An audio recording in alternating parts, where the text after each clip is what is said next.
ನಿನ್ನ ಪರಿಶುದ್ಧವಾದ ನಾಮ ಸ್ತೋತ್ರ ವಂದನೆ ಸ್ವಾಮಿ. ಅಪಾಯ ಒಂದು ದಿನದಲ್ಲಿ, ಪುನರುತ್ಥಾನ ದಿನದಲ್ಲಿ ನಿನ್ನ ಸನ್ನಿಧಿಗೆ ಬಂದಿದ್ದೇವೆ. ಇದುವರೆಗೂ ಹಾಡುಗಳು, ಆರಾಧನೆ ಎಲ್ಲ ರೀತಿಯಲ್ಲಿ ನಾವು ಘನಪಡಿಸಿದ್ದೀವಿ.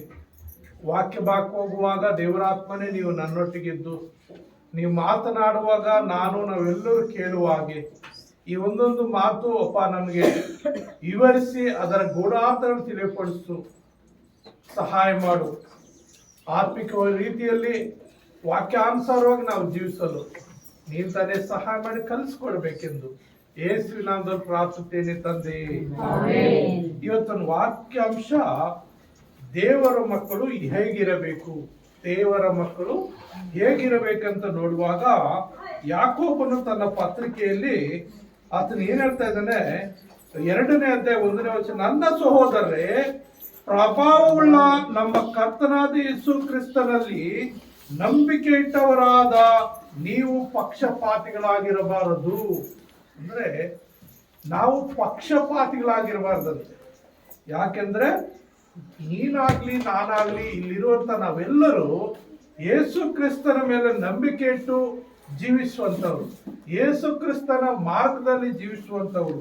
ಹಾಗಾಗಿ ನಮ್ಮಲ್ಲಿ ಪಕ್ಷಪಾತ ಅನ್ನೋದು ಇರಬಾರ್ದು, ಮೇಲು ಕೀಳು ಅನ್ನೋದು ಇರಬಾರ್ದು, ಭೇದ ಭಾವಗಳಿರಬಾರ್ದು. ದೇವರು ಅಂದ ಮೇಲೆ ಸಮಸ್ತವನ್ನು ಸೃಷ್ಟಿ ಮಾಡಿದಂತ ದೇವರು ಆತನ ಮಕ್ಕಳಾಗಿ ಆತನ ಭಕ್ತರಾಗಿ ಜೀವಿಸುವಂತಹ ಪ್ರತಿಯೊಬ್ಬರು ಜೀವಿತದಲ್ಲಿ ಯಾವುದೇ ರೀತಿಯ ಪಕ್ಷಪಾತ ಇರಬಾರ್ದು. ದೇವರು ಪಕ್ಷಪಾತ ಅಲ್ಲ, ಪಕ್ಷಪಾತಿ ಅಲ್ಲ, ನಾವು ಕೂಡ ಪಕ್ಷಪಾತಿಗಳಾಗಿ ಇರಬಾರ್ದು ಅಂತ ಹೇಳ್ತಾ ಮುಂದುವರಿಸ್ತಾ ಇದ್ದೇನೆ. ಅಲ್ಲಿ ಹೇಗೆಂದರೆ, ಒಬ್ಬ ಮನುಷ್ಯನು ಚಿನ್ನದ ಉಂಗರವನ್ನು ಶೋಭಾಯಮಾನವಾದ ವಸ್ತ್ರಗಳನ್ನು ಹಾಕಿಕೊಂಡು ನಿಮ್ಮ ಸಭಾಮಂದಿರದೊಳಗೆ ಬರಲು ಮತ್ತು ಒಬ್ಬ ಬಡ ಮನುಷ್ಯನು ಹೀನವಾದ ಬಟ್ಟೆ ಹಾಕಿಕೊಂಡು ಬರಲು ನೀವು ಶೋಭಾಯಮಾನವಾದ ವಸ್ತ್ರವನ್ನು ಧರಿಸಿಕೊಂಡಿರುವವನನ್ನು ಮರ್ಯಾದೆಯಿಂದ ನೋಡಿ ಅವನಿಗೆ ನೀವು ಇಲ್ಲಿ ಈ ಸುಖಾಸನದ ಮೇಲೆ ಕೂತುಕೊಳ್ಳಿರಿ ಎಂತಲೂ, ಆ ಬಡ ಮನುಷ್ಯನಿಗೆ ನೀನು ಅಲ್ಲಿ ನಿಂತುಕೋ, ಇಲ್ಲವೇ ನನ್ನ ಕಾಲ್ಮಣೆ ಹತ್ತಿರ ನೆಲದಲ್ಲಿ ಕೂತುಕೋ ಎಂತಲೂ ಹೇಳಿದ್ದಾರೆ. ನಿಮ್ಮಲ್ಲಿ ಭೇದ ಮಾಡುವರಾಗಿ ಅನ್ಯಾಯದ ತೀರ್ಪನ್ನು ಮಾಡುವರಾಗಿರಲ್ಲ ಅಂತ ಎಚ್ಚರಿಕೆ ಹೇಳ್ತಾ ಇದ್ದಾನೆ. ಮೊದಲನೇದಾಗಿ ದೇವರ ಮಕ್ಕಳು ಪಕ್ಷಪಾತಿಗಳಾಗಿರಬಾರ್ದು. ಇಲ್ಲಿ ಒಂದು ವಿವರಣೆ ಕೊಟ್ಟಿದ್ದಾನೆ. ಏನಂದ್ರೆ, ಒಂದು ಸಭೆಗೆ ಬರುವಾಗ, ಒಂದು ಫಂಕ್ಷನ್ ಬರುವಾಗ, ಒಂದು ಮೀಟಿಂಗ್ ನಡೆಯುವಾಗ ಕೆಲವರು ಚೆನ್ನಾಗಿ ಸೂಟು ಬೂಟ್ ಹಾಕೊಂಡು, ಚೈನ್ಗಳು ಹಾಕೊಂಡು, ವಾಚ್ ಹಾಕೊಂಡು ಟಿಪ್ ಟಾಪ್ ಆಗಿ ಬರುವಂತವ್ರನ್ನ ನೀವು ಮುಂದೆ ಕೂಡಿಸಿ ಚೇರ್ಗಳಾಕಿ ಅವ್ರು ಇಲ್ಲಿ ಕುತ್ಕೊಳ್ರಿ ಅಂತ ಅವ್ರು ಗೌರವ ಕೊಡೋದಲ್ಲ. ಅವು ಬಡವನು ಬಂದ್ರೆ, ದಿಕ್ಕಿಲ್ಲದವನ್ ಬಂದ್ರೆ ಕೊಳುಕು ಬಾಟಿಗಳು ಹಾಕೊಂಡ್ ಬಂದಿರೋಣ, ನೀನು ಬಾಕ್ರ ಹತ್ರ ನಿಂತ್ಕೋ, ಇಲ್ಲಿ ನನ್ನ ಕಾಲ ಹತ್ರ ಕುತ್ಕೋ, ಇಲ್ಲಿ ಕೆಳಗೆ ಕುತ್ಕೋ ಅಂತ ಹೇಳ್ಬಾರ್ದು. ಎಲ್ಲರನ್ನು ಒಂದೇ ರೀತಿಯಲ್ಲಿ ನೋಡ್ಬೇಕು. ದೇವರು ಮಕ್ಕಳು, ದೇವರು ಚೆನ್ನಾಗಿ ಅನ್ಸ್ಕೊಳ್ಳೋರು ಪಕ್ಷಪಾತಿ ಆಗಿರ್ಬಾರ್ದಂತೆ. ಪ್ರತಿಯೊಬ್ಬರನ್ನ ಸಮಾನವಾಗಿ ಪ್ರೀತಿ ಮಾಡ್ಬೇಕಂತ, ಪ್ರತಿಯೊಬ್ಬರನ್ನ ಸಮಾನವಾದ ರೀತಿಯಲ್ಲಿ ನಾವು ನೋಡ್ಬೇಕಂತೆ. ಆದ್ರಿಂದ ದೇವರು ಏನ್ ಮಾಡ್ತಾ ಇದ್ದಾನೆ, ಯಾಕೋಬನ ಮುಖಾಂತರ, ಈ ಯಾಕೋಬನ ಯಾರಂದ್ರೆ ಯೇಸು ಸ್ವಾಮಿಯ ಸಹೋದರನಾಗಿರುವಂತವ್ರು, ಯೇಸು ಸ್ವಾಮಿಯ ತಮ್ಮನಾದಂತ ಯಾಕೋಬನು ಅಲ್ಲಿ ಏನ್ ಹೇಳ್ತಾನೆ, ನನ್ನ ಸಹೋದರರೇ, ಪ್ರಭಾವವುಳ್ಳ ಕರ್ತನಾದ ಯೇಸು ಕ್ರಿಸ್ತನ ನಂಬಿಕೆ ಇಟ್ಟವರಾದ ನೀವು ಪಕ್ಷಪಾತಿಗಳಾಗಿರ್ಬಾರ್ದು. ಯಾಕಂದ್ರೆ ಅನೇಕ ಸಭೆಗಳಲ್ಲಿ, ಅನೇಕ ಕಡೆ ಇದು ಜಾಸ್ತಿ ಜರುಗ್ತಾ ಇದೆ. ಯಾರು ಹೆಚ್ಚಾದ ಕಾರ್ಯಗಳು ಕೊಡ್ತಾರೋ, ಯಾರು ಒಳ್ಳೆ ಬಟ್ಟೆಗಳು ಹಾಕೊಂಡು ಬರ್ತಾರೋ, ಯಾರು ಸ್ಟ್ಯಾಂಡರ್ಡ್ ಆಗಿ ಬರ್ತಾರೋ ಅವ್ರನ್ನ ಹೆಚ್ಚಾಗಿ ಪ್ರೀತಿ ಮಾಡ್ತಾರೆ.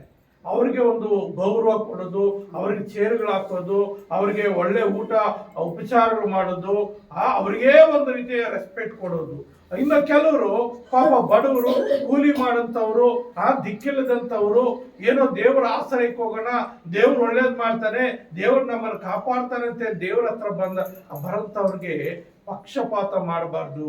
ದೇವರ ಮಕ್ಕಳ, ದೇವರ ಆರಿಸ್ಕೊಂಡಂತ ಮಕ್ಕಳು ಎಲ್ಲರೂ ಒಂದೇ ರೀತಿಯಲ್ಲಿ ನೋಡ್ಬೇಕಂತೆ, ಎಲ್ಲರೂ ಒಂದೇ ರೀತಿಯಲ್ಲಿ ನೋಡ್ಬೇಕಂತೆ, ಎಲ್ಲರಿಗೂ ಸಮಾನವಾದ ಹಕ್ಕನ್ನು ಕೊಡಬೇಕು. ಒಂದು ವೇಳೆ ನಿನಗೆ ಅಂತ ಬಡವರ ಮೇಲೆ ಕರುಣೆ ಇದ್ರೆ ಎಂದು ಸಹಾಯ ಮಾಡು, ಒಂದು ಉಡುಗೆ ತೊಡುಗೆ ತಕ್ಕೊಡು, ಸಂತೋಷ. ಆದರೆ ಯಾರಿಗೂ ಯಾವುದೇ ರೀತಿಯ ತೊಂದರೆ ಮಾಡಬಾರ್ದು ಎಂಬುದಾಗಿ ಅಲ್ಲಿ ನಾವು ನೋಡ್ತಾ ಇದ್ದೀವಿ. ಯಾಕೆಂದ್ರೆ ಯೇಸು ಸ್ವಾಮಿ ನಮಗೊಂದು ಮಾದರಿ ತೋರಿಸಿದ್ದಾನೆ. ಯೋಹಾನ ಬರೆದ ಸುವಾರ್ತೆಯಲ್ಲಿ 13ನೇ ಅಧ್ಯಾಯದಲ್ಲಿ 15ನೇ ವಚನ ಒಂದು ವಾಕ್ಯವನ್ನು ಓದ್ಕೊಡುವಾಗ, ಯೋಹಾನ ಬರೆದ ಸುವಾರ್ತೆ 13ನೇ ಅಧ್ಯಾಯ 15ನೇ ವಚನ ಏನ್ ಹೇಳ್ತದೆ ಅಲ್ಲಿ? ನಾನು ನಿಮಗೆ ಮಾಡಿದ ಮೇರೆಗೆ ನೀವು ಸಹ ಮಾಡುವಂತೆ ನಿಮಗೆ ಮಾದರಿಯನ್ನು ತೋರಿಸಿದ್ದೇನೆ.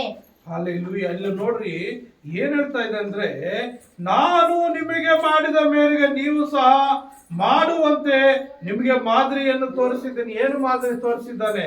ನೀವು 13ನೇ ಅಧ್ಯಾಯ 1ನೇ ವಚನದಿಂದ ಓದ್ಕೊಳ್ಳುವಾಗ ಯೇಸು ಸ್ವಾಮಿ ಮತ್ತು ಆತನ ಶಿಷ್ಯರೆಲ್ಲ ಒಂದು ಕಡೆಗೆ ಔತಣಕ್ಕೆ ಹೋಗ್ತಾರೆ, ಒಂದು ಕಡೆ ಊಟಕ್ಕೆ ಹೋಗ್ತಾರೆ.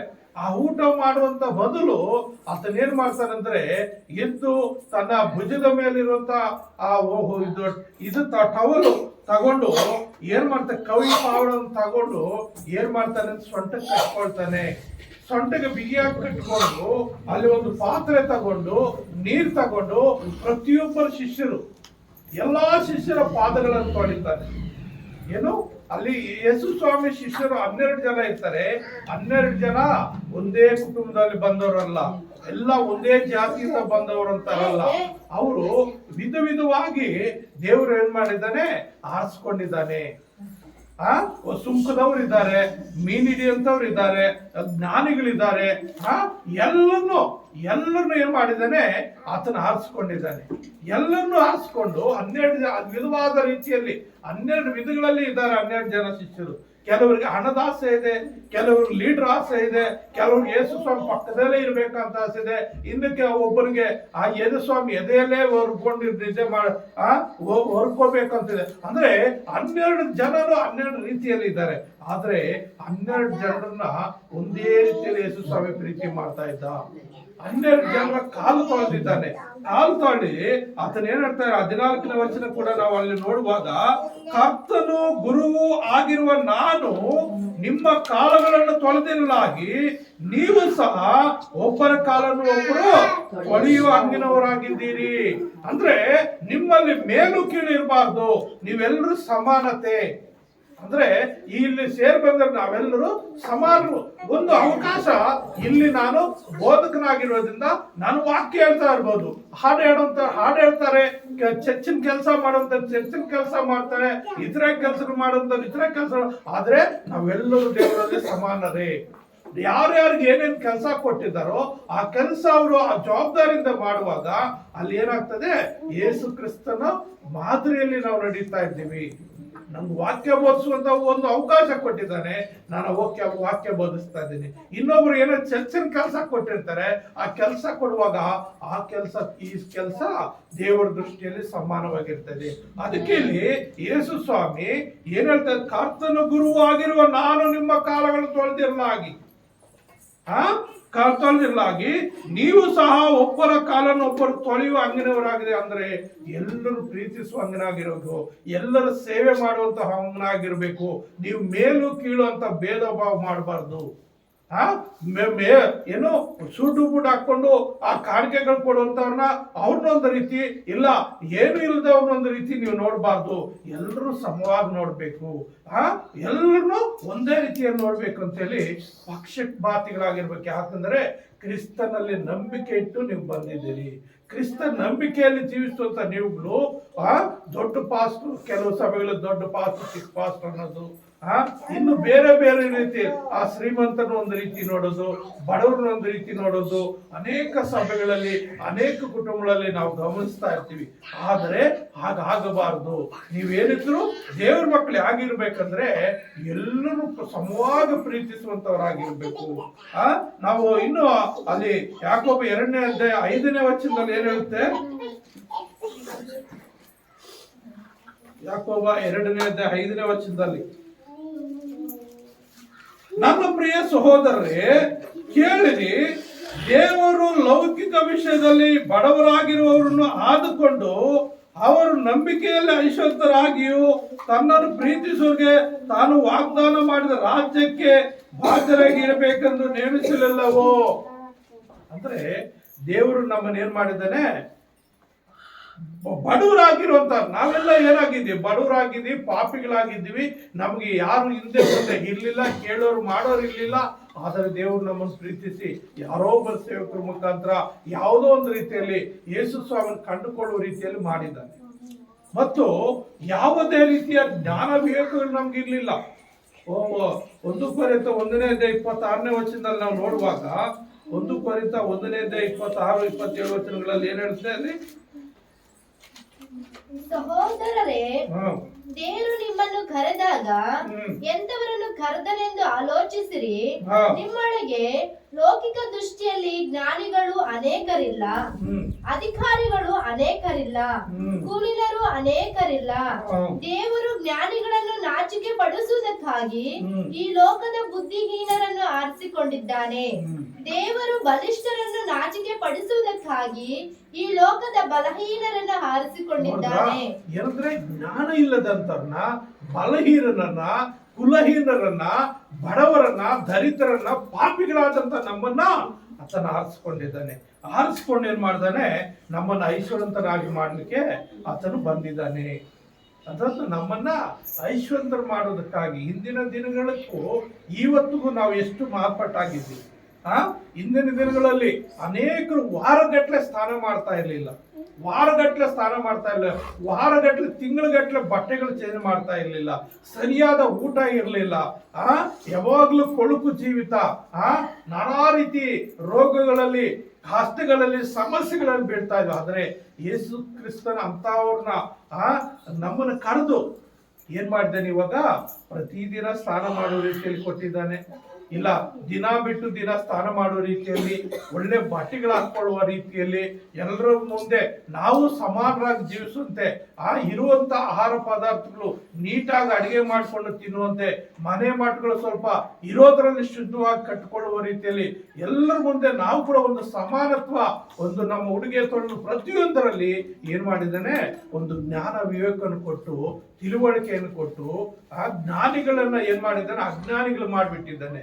ಬುದ್ಧಿವಂತರನ್ನ ಬುದ್ಧಿವಂತವರಾಗಿ ಮಾಡಿದ್ದಾನೆ. ಬುದ್ಧಿ ಇಲ್ಲದ ನಮ್ಮನ್ನ ಬುದ್ಧಿವಂತರು, ಜ್ಞಾನ ಇಲ್ಲದ ನಮ್ಮನ್ನು ಜ್ಞಾನವಂತರಾಗಿ, ಬಡತನದಲ್ಲಿರುವಂತವ್ರು ನಮ್ಮನ್ನು ಐಶ್ವರ್ಯವಂತನಾಗಿ ಆತನೇನ್ ಮಾಡಿದ್ದಾನೆ, ನಮ್ಮನ್ನು ಮಾರ್ಪಡಿಸಿದ್ದಾನೆ. ಆದ್ರಿಂದ ನಾವಲ್ಲಿ 6ನೇ ವಚನ ನೋಡ್ತೀವಿ. ಯಾಕೋಬ 6ನೇ ವಚನದಲ್ಲಿ ಏನ್ ಹೇಳ್ತದೆ, 2:6, ಬಡವರನ್ನು ನೀವಾದರೂ ಬಡವರನ್ನು ಅವಮಾನ ಪಡಿಸಿದ್ದೀರಿ, ನಿಮ್ಮನ್ನು ಬಾವಿದ್ದಿಸಿ ನ್ಯಾಯಸ್ಥಾನಕ್ಕೆ ಎಳೆದುಕೊಂಡು ಹೋಗುವವರು ಐಶ್ವರ್ಯವಂತರಲ್ಲವೋ.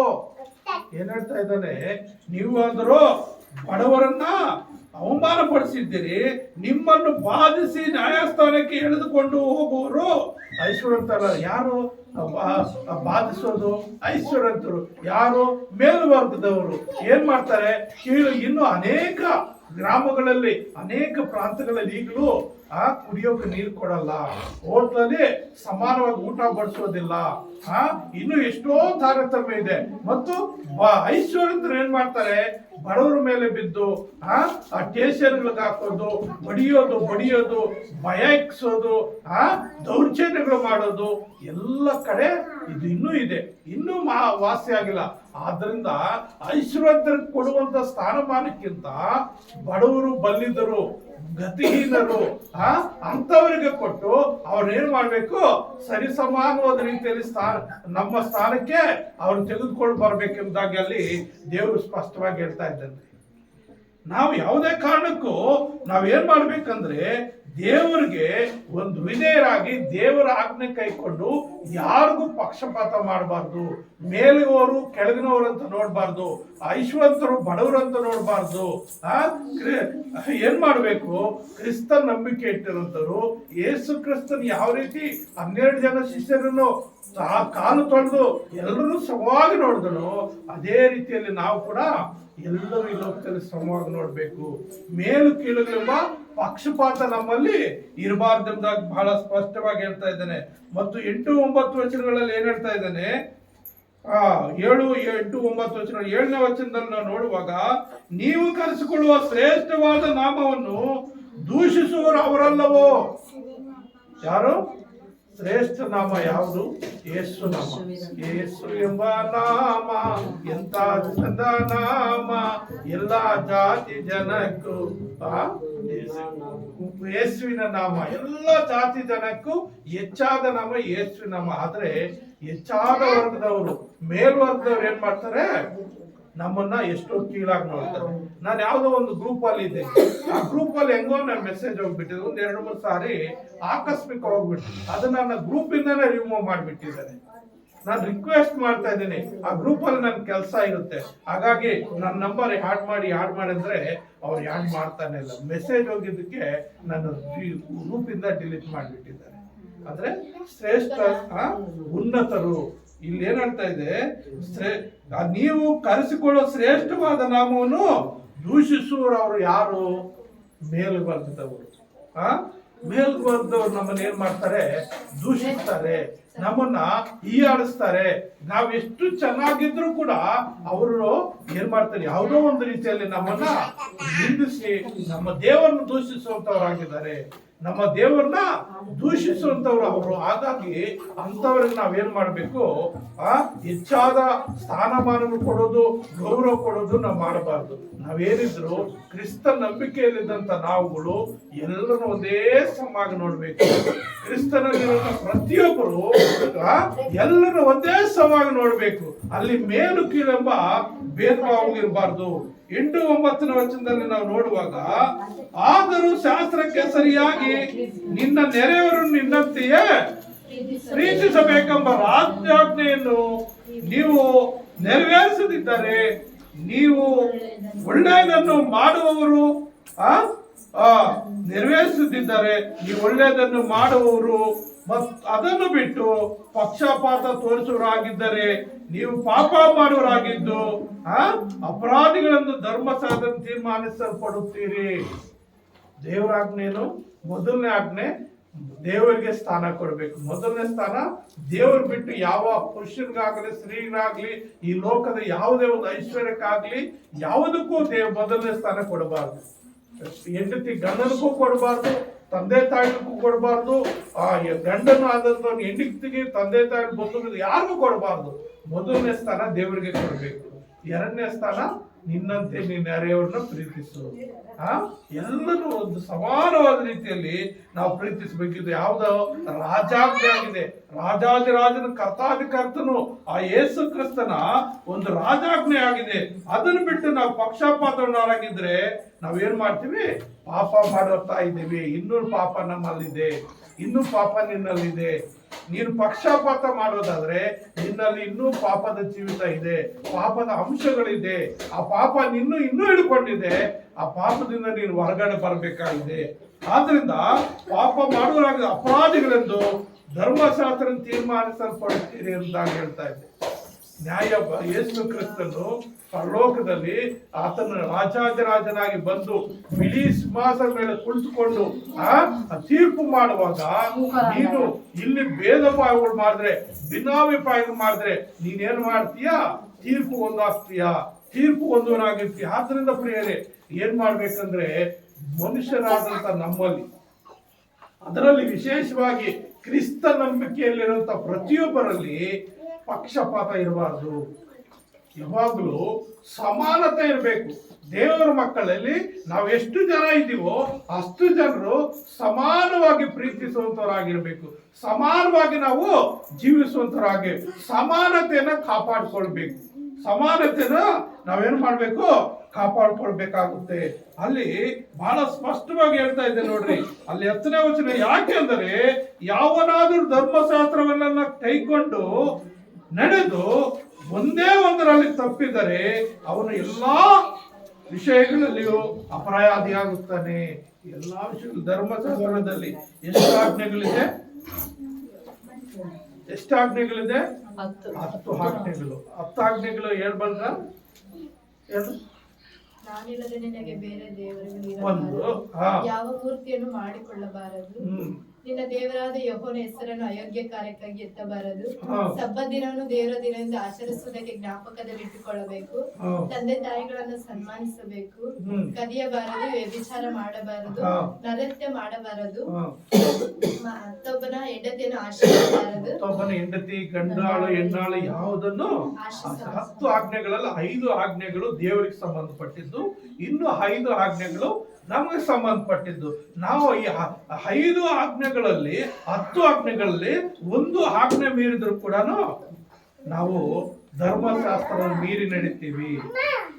ನೀವು 10 ಹಳೆಯ ಒಡಂಬಡಿಕೆಯಲ್ಲಿ 10 ಆಜ್ಞೆಗಳು, ಹೊಸ ಒಡಂಬಡಿಕೆಯಲ್ಲಿ ಅದನ್ನು 2 ಆಜ್ಞೆಗಳಾಗಿ ಹೊಸ ರೀತಿಯಲ್ಲಿ ಜೋಡಿಸಲ್ಪಟ್ಟು, ಯಾವ ರೀತಿ ಅಂದ್ರೆ ಮೊದಲನೇ ಸ್ಥಾನ ದೇವರಿಗೆ ಮಾತುಬದ್ಧ ಸುವಾರ್ತೆಯಲ್ಲಿ 12:38 ವಚನ ಪ್ರಕಾರ ನಿನ್ನ ದೇವರನ್ನು ಪೂರ್ಣ ಪ್ರಾಣದಿಂದಲೂ, ಪೂರ್ಣ ಆತ್ಮದಿಂದಲೂ, ಪೂರ್ಣ ಹೃದಯದಿಂದಲೂ, ಪೂರ್ಣ ಬುದ್ಧಿಯಿಂದ, ಶಕ್ತಿಯಿಂದಲೂ ಆತನ ಆರಾಧಿಸಬೇಕು. 2ನೇದು ನಿನ್ನಂತೆ ನಿನ್ನ ನೆರೆಯನ್ನು ಪ್ರೀತಿಸಬೇಕು. ಈ ಆಜ್ಞೆಗಳಲ್ಲಿ ಒಂದೊಂದು ಕೂಡ ಮೀರಬಾರ್ದು.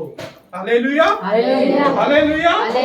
ನೋಡ್ರಿ ಯಾವ ರೀತಿ ಹೇಳ್ತಾ ಇದ್ದಾನೆ ಅಂದ್ರೆ 11ನೇ ವಚನ ಓದಮ್ಮ. ವ್ಯಭಿಚಾರ ಮಾಡಬಾರದೆಂದು ಹೇಳಿದವನೇ ನರಹತ್ಯೆ ಮಾಡಬಾರದೆಂತಲೂ ಹೇಳಿದನು.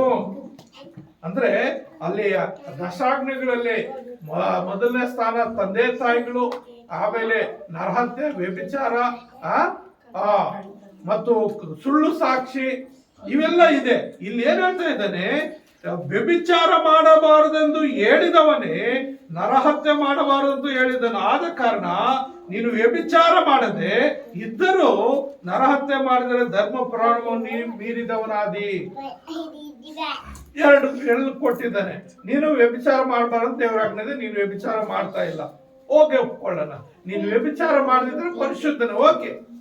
ಆದ್ರೆ ನೀನು ವ್ಯಭಿಚಾರ ಮಾಡಲ್ಲ ಅಂತ ಹೇಳಿ ನರಹತ್ಯೆ ಮಾಡಬಾರ್ದು, ಯಾರನ್ನು ಕೊಲ್ಲಬಾರ್ದು.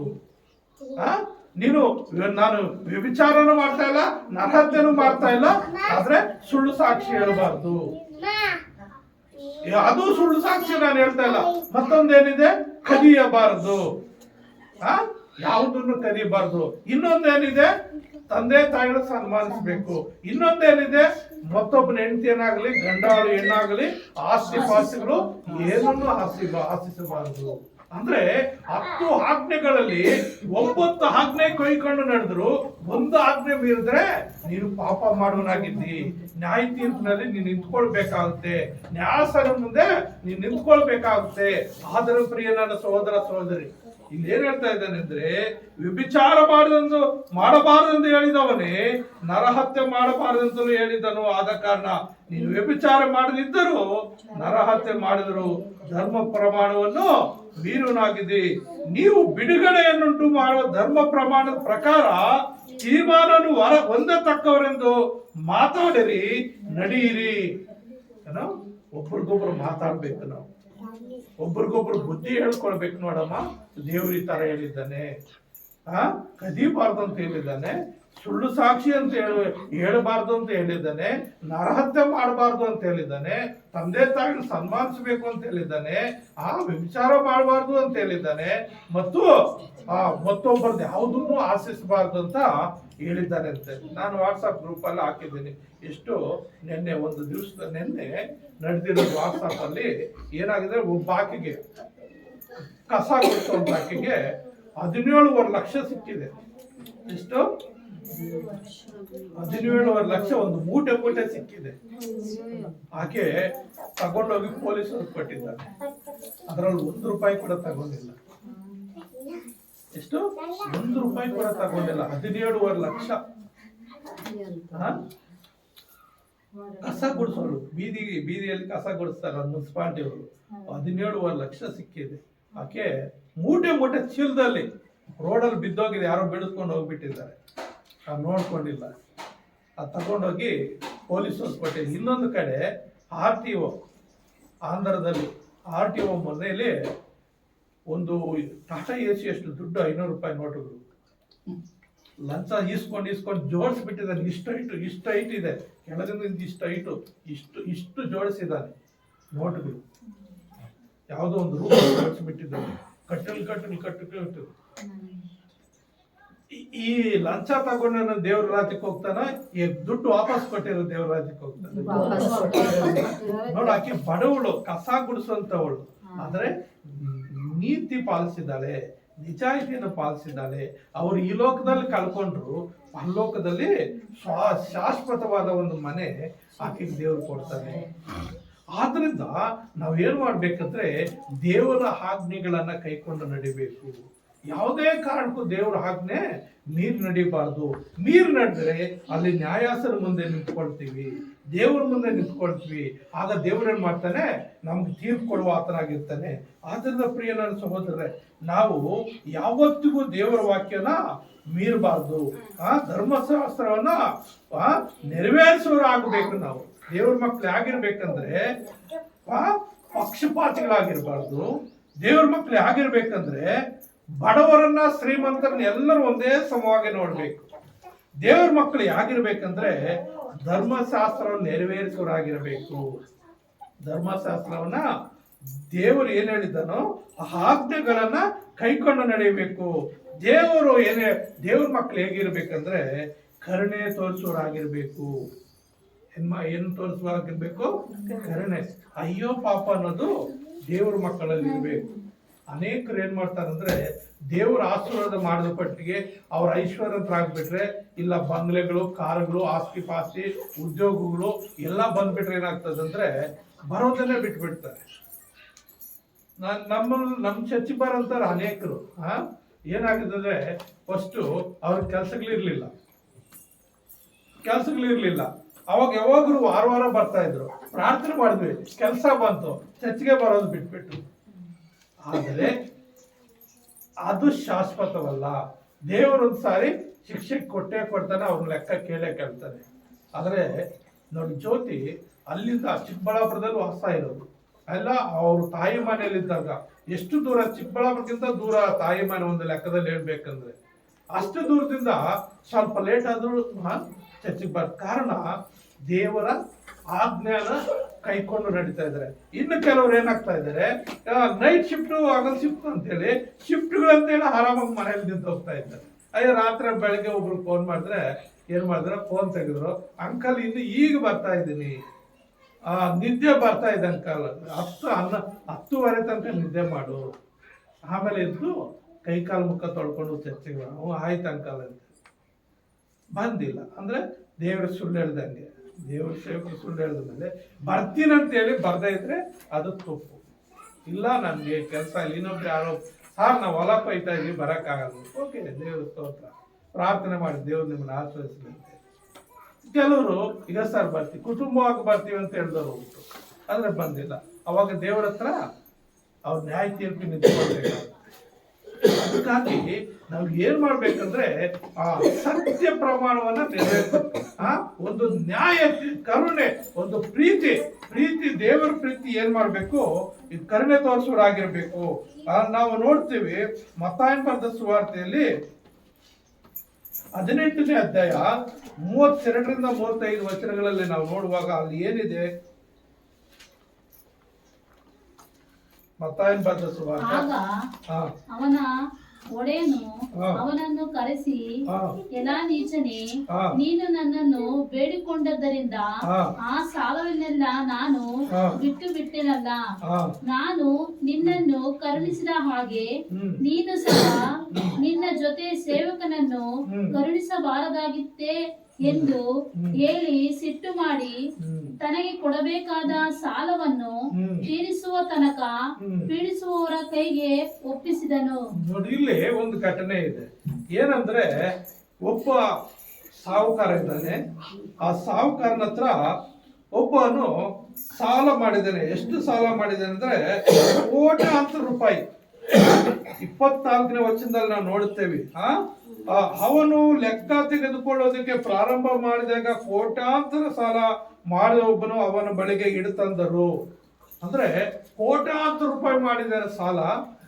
ಅವನು ಸಾಲ ತಗೊಂಡು ಬಂದಾಗ ಅಲ್ಲಿ ಆ ಯಜಮಾನ್ ಕೇಳುವಾಗ, ಸ್ವಾಮಿ ನನ್ ಲಾಸ್ ಆಗೋಗ್ಬಿಟ್ಟಿದೆ, ಸ್ವಲ್ಪ ಅವಕಾಶ ಕೊಡು, ಒಂದು ಅವಕಾಶ ಕೊಡು, ಖಂಡಿತ ನಾನು ಆ ಸಾಲವನ್ನು ತೀರಿಸ್ತೀನಿ.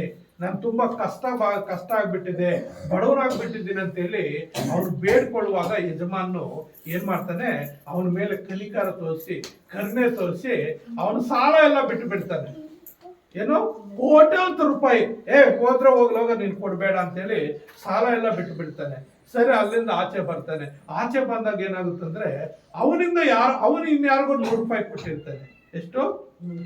ಅಲ್ಲಿ ಕೋಟ್ಯಾಂತರ ರೂಪಾಯಿ ಸಾಲ ಫ್ರೀಯಾಗಿ ಕರುಣೆ ತೋರ್ ಬಿಟ್ಬಿಟ್ಟಿದ್ದಾನೆ. ಇಲ್ಲಿ ಯಾವಾಗ ಒಬ್ಬ 100 ರೂಪಾಯಿ ಕೊಟ್ಟಿರ್ತಾನೆ, ಅವನ ಆಚೆ ಸಿಕ್ಕಿದ ತಕ್ಷಣ ಅವನು ಕತ್ತಿಡ್ಕೊಂಡು ಇಸ್ತಾನೆ.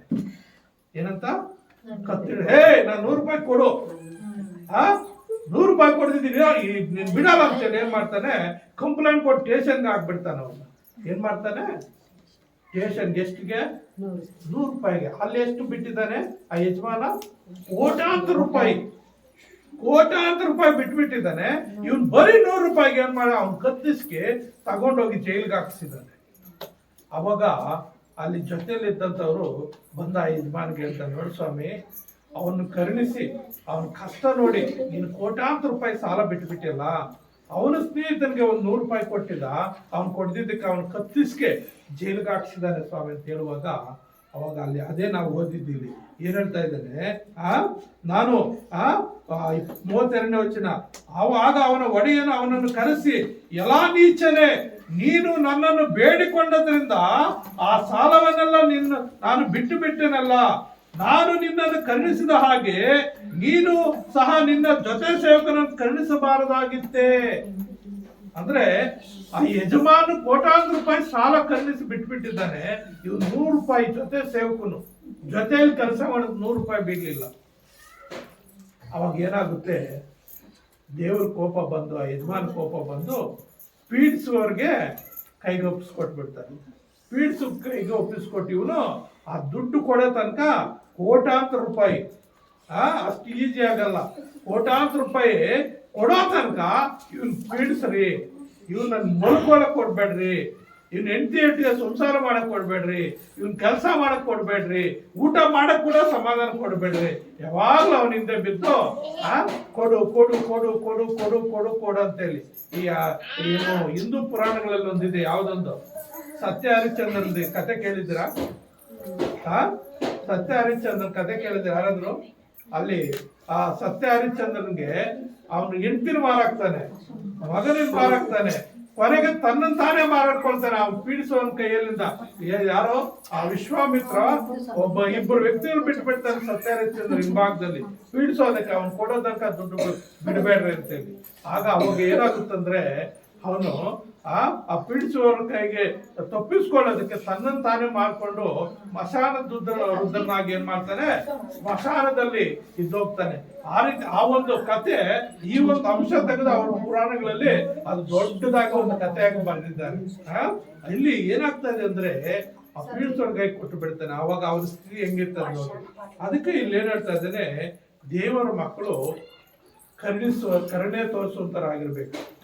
ಕರುಣೆ ತೋರಿಸುವಾಗ, ನಾವು ಇನ್ನೊಬ್ಬರ ಕರುಣೆ ತೋರಿಸುವಾಗ ದೇವರು ನಮ್ಮ ಮೇಲೆ ಇನ್ನೂ ಹೆಚ್ಚಾದ ಕರುಣೆ ತೋರಿಸಿ, ಇನ್ನೂ ಹೆಚ್ಚಾದ ಆಶೀರ್ವಾದ ಕೊಟ್ಟು, ಇನ್ನೂ ಹೆಚ್ಚಾಗಿ ಆತನ ಏನ್ ಮಾಡ್ತಾನೆ, ಕಾಪಾಡುವಂತನಾಗಿರ್ತಾನೆ. ಆದ್ರಿಂದ ಇನ್ನು ಯಾಕೋಬ 2ನೇ 13ನೇ ವಚನ ಬಿ ವಚನ ಏನ್ ಹೇಳುತ್ತೆ,